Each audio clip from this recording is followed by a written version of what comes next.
The other thing to add in here, and I want to hear Royce's to the moon. I want to hear Royce's opinion on this one, is because he may not have heard about this one, but we are back in the same, in some ways, back in 2008. One more thing came up that is like that. So here we are.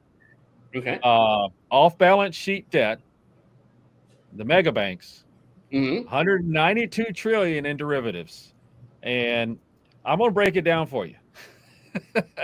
Because here we go. I bring facts.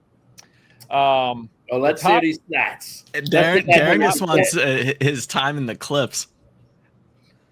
The top four, but if you guys delay it, it won't pick it up. All right, so the top four commercial banks in derivatives at the end of the year last year, so I didn't even count the first half of this year, so I'm sure it's done nothing but go up. Total assets for Goldman, which is number one, 52 billion. That's their total assets, right? Derivatives, 54 trillion.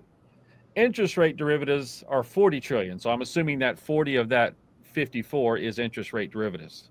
All right, JP Morgan, number two, total assets 3.4 trillion. Derivatives, 50 trillion. Interest rate derivatives, 44 trillion. Citibank, number three, this is the one I think is in the most danger, is total assets 1.7 trillion. The derivatives, or the total derivatives, 46 trillion. That's a big chunk difference. Interest rate derivatives, 26.5. So that means they're the ones that have the most, almost 20 trillion of non-interest rate derivatives. So, what could those be? The last one is Bank of America, which us apes also love. We love Citi and Bank of America, by the way.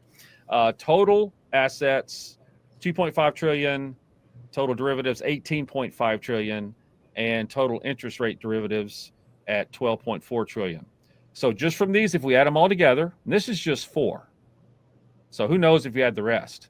From these four, total assets, 8.1 trillion. Total derivatives, 168 trillion. And total interest derivatives, 123.5 trillion. So, hearing those, that's what I'm going to ask you. What do you think? What could that mean? And the fact that the article says, wow, this is just like, or actually more or worse than 2008 in that specific area, and this is only listing the four. What's your opinion on that, Royce? I think personally and professionally that, hey, if you are able to maintain the house will continue to be built. Meaning, at the end of the day, the reason we got in trouble with derivatives is basically it was a perfect storm. The banks had to start defaulting because the people started defaulting. It became a domino effect. If there's no one defaulting, if they're able to keep the interest rates where people can still afford to pay them, even if they have to get help from, even subsidies from the government to help people keep their houses, they can keep this dialogue going and just keep kicking the can until we get a new president. So does it have to basically suddenly, like tomorrow or next 3 months, fall? No, of course not. You have to basically see people starting to default to kick the first domino over, then maybe you'll be in trouble. But derivatives in and of themselves, hey, that's how you basically, things are spawned from things mutating. You get new things from those derivatives, and you find new vehicles to drive.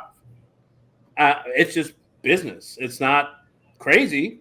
And to be fair, about 66% of their revenue is from interest-based revenue, which means, hey, if they've been raising the interest rate, that means the banks are making pretty good money on that interest-based revenue. So they basically they're betting on a winning horse. So why not? So what happens when these interest rates actually do start getting cut instead of just for 2 years? Then they move to the next best one. Yeah. So